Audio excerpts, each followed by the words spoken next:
So Real Madrid তাদের 15তম টাইটেলটা জিতে গেছে। ইয়েস ভাই, চ্যাম্পিয়ন্স লিগকে একদম ফার্মাস লিগ বানিয়ে দিয়েছে রিয়াল মাদ্রিদ। এবং যদি আমি রিয়াল মাদ্রিদের 15টা বাদে আর কোন কোন টিম জিতছে সেটা যদি দেখাই, তাহলে এসি মিলান জিতছে 7টা, বায়ার্ন মিউনিখ 6টা, এবং বাকিগুলো আপনারা দেখতেই পাচ্ছেন। আপনাদেরকে একটা স্ট্যাট দেখাচ্ছি, লাস্ট 11 সিজনে 6টা চ্যাম্পিয়ন্স লিগ জিতছে রিয়াল মাদ্রিদ। এবং এটা কিন্তু সেই একদম 1956 সালের কথা মনে পড়ে দেয়, যখন 10 সিজনে 6টা চ্যাম্পিয়ন্স লিগ জিতছিল রিয়াল মাদ্রিদ। 1956 থেকে 1960 পর্যন্ত 5টা, এবং 1966 সালে একটা। এবং তারপরে যখন জিতছিল রিয়াল মাদ্রিদ সেটা ছিল 1998 সাল। তখন 6 বছরে 3টা চ্যাম্পিয়ন্স লিগ জিতছিল রিয়াল মাদ্রিদ, 1998, 2000 সাল এবং 2002 সিজনে।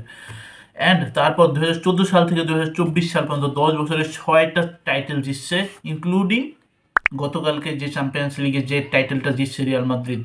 ইয়াস, বরুসিয়া ডর্টমন্ডকে 2-0 গোলে হারায়। To be honest, as a Real Madrid fan I am very happy, but আমি রিয়াল মাদ্রিদের প্রশংসা করার আগে আমি ডর্টমন্ডের প্রশংসা করতে চাই, because they played a very good season. এবং আপনারা আমাকে 1 মিনিট বলেন তো, যে আপনারা কে কে প্রেডিক্ট করতে পারছিলেন যে ডর্টমন্ড চ্যাম্পিয়ন্স লিগের ফাইনাল খেলবে 2024 সালে? অ্যান্ড টু বি অনেস্ট, আমি সহ কেউ প্রেডিক্ট করতে পারেনি। এটা একটা আনপ্রেডিক্টেবল ছিল, এবং ডর্টমন্ড কিন্তু ফাইনালে ভালো খেলছে। সেটা আসার আগে আমি ডর্টমন্ডের একটা সিজনকে আমি একটা ট্রিবিউট দিতে চাই। তো তাদের সিজনটা নিয়ে একটু 2 মিনিট কথা বলবো আমি। আপনাদেরকে মনে করে দিতে চাই, ডর্টমন্ড কিন্তু চ্যাম্পিয়ন্স লিগের গ্রুপ অফ ডেতে ছিল। ইয়াস, চ্যাম্পিয়ন্স লিগের গ্রুপ অফ ডেতে, যেখানে ডর্টমন্ডের সাথে ছিল পিএসজি, এসি মিলান এবং নিউ ক্যাসেল। এবং প্রায় 70 থেকে 80% মানুষজন বলছিল যে তারা এই গ্রুপ অফ ডেতে লাস্ট হবে, নাহলে তৃতীয় হবে। বাট আমি কিন্তু বলছিলাম, আপনারা ভিডিও দেখে আসিয়েন, যে ডর্টমন্ড কিন্তু রাউন্ড অফ 16-এ যাবে। বাট তারপরে কিন্তু প্রেডিকশন আমি দেইনি, বিকজ আমার এর চেয়ে বেশি আশা ছিল না। And Dortmund, guess what, they top the group of death of Champions League, সবাইকে শক করে দিয়ে। এবং তারপরে জার্নিটা আরও ইন্টারেস্টিং। রাউন্ড অফ 16-এ তারা পিএসভিকে নক আউট করে 3-1 গোলের অ্যাগ্রিগেটে। তারপরে কোয়ার্টার ফাইনালে তারা অ্যাটলান্টিকো মাদ্রিদকে 5-4 গোলে নক আউট করে। 5-4, that was A insane round of knock out. অসাধারণ ম্যাচগুলো ছিল। অ্যান্ড তারপরে সেমিফাইনালে তারা পিএসজিকে নক আউট করে, পিএসজি 2-0 গোলের অ্যাগ্রিগেটে। That was unbelievable. এবং এভাবে তারা ফাইনালে ওঠে, এবং সেটাও আবার কোন টিম নিয়ে জানেন?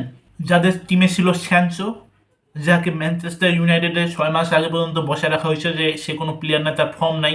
তার সাথে ছিল ইয়াং কারিম এডিএমি, 26 যার, যাকে ম্যানচেস্টার ইউনাইটেডে একটা ফিনিশ প্লেয়ার হিসেবে ধরে রাখা হয়েছে, এবং তারা লোনও তাকে পাঠায়নি, এবং সে এইখানে ডর্টমন্ডের সাথে ফাইনাল খেলতেছিল।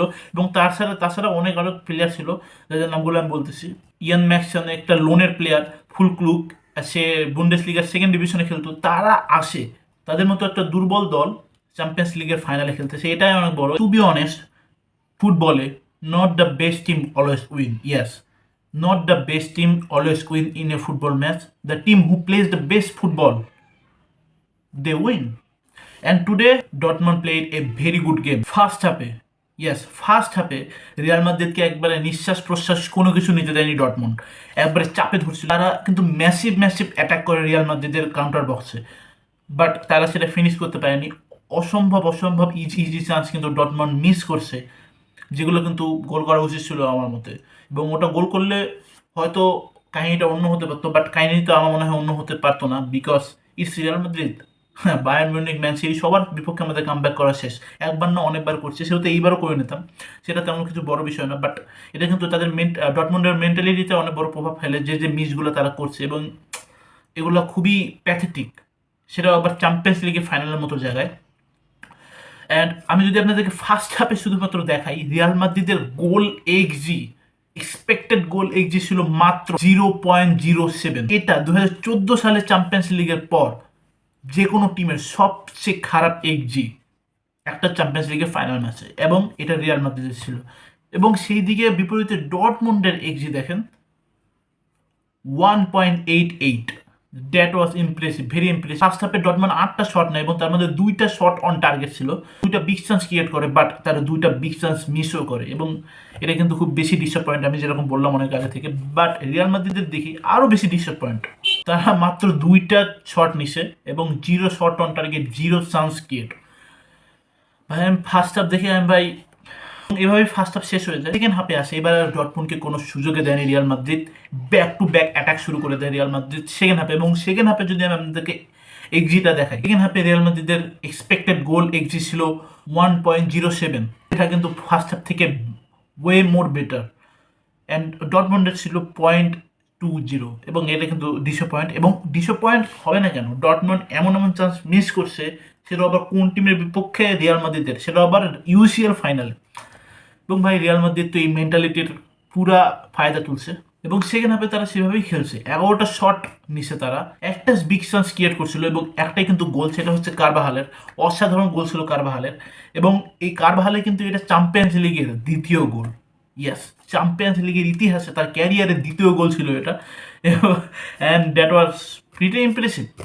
এবং সেই চ্যাম্পিয়ন্স লিগের গোলটাই, দ্বিতীয় গোলটা কখন পড়লো, ফাইনালে। এবং এটা কিন্তু রিয়াল মাদ্রিদের মোমেন্টাম ফিরিয়ে আনে। তারপর কিন্তু সেই মোমেন্টাম কাজে লাগে Vinicius Junior, and for me he is the next Ballon d'Or winner, and সে 2 গোলের লিড আনে দেয় রিয়াল মাদ্রিদকে, and the rest of the history. And Toni Kroos in his last game in the shirt of Real Madrid, he stood up for Real Madrid.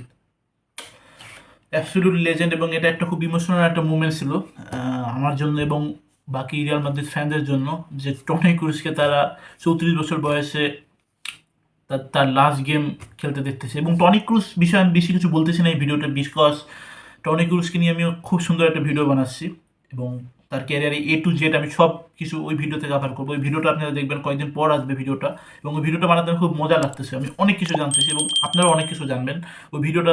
এটা দেখার জন্য এই চ্যানেলটাকে সাবস্ক্রাইব করে রাখেন। যেহেতু টনি ক্রুজের রিটায়ারমেন্টে আসলাম, সেহেতু আরেকটা প্লেয়ারের রিটায়ারমেন্টে আসে, সেটা হচ্ছে আমার খুব পছন্দের একটা প্লেয়ার, এবং যার জন্য হয়তো আমি ডটমন্ডকে এত পছন্দ করি, সেটা হচ্ছে Marco Ruiz. Absolutely brilliant player, এবং যখন রয়্যালটির কথা আসে ফুটবলে, এবং সামনেও আসবে, তখন তার নাম অবশ্যই আসবে। এবং he is one of the best player.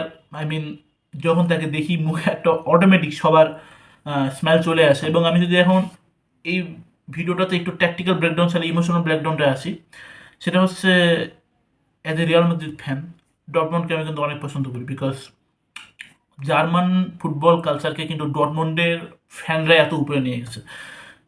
এমনও মনে আছে যে যখন ডটমন্ডের খেলা দেখি, তাদের ট্রফিগুলো দেখি, তাদের প্রেজেন্টেশনগুলো দেখি ফ্যান্সদের, এবং টু বি অনেস্ট আমার লাইফে 2টা স্বপ্ন আছে। যদি আমি কোনোদিন কোনো ম্যাচ দেখার যদি কোনো সুযোগ পাই, তাহলে অবশ্যই আমি ফার্স্ট ম্যাচ রিয়াল মাদ্রিদ দেখতে চাবো, এবং দ্বিতীয় ম্যাচ যেটা হবে সেটা ডটমন্ডের। ইয়াস, আমি তাদের এই ফ্যান কালচারটা অবশ্যই আমি এনজয় করতে চাবো। এবং as a Real Madrid fan বলি কি অ্যাজ এ ফুটবল ফ্যান বলি, আমার মনে হয় না যে ডটমন্ডকে কেউ হেট করে।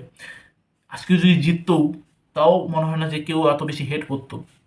তো যাই হোক, এই পর্যন্ত ছিল হচ্ছে ম্যাচ রিভিউ।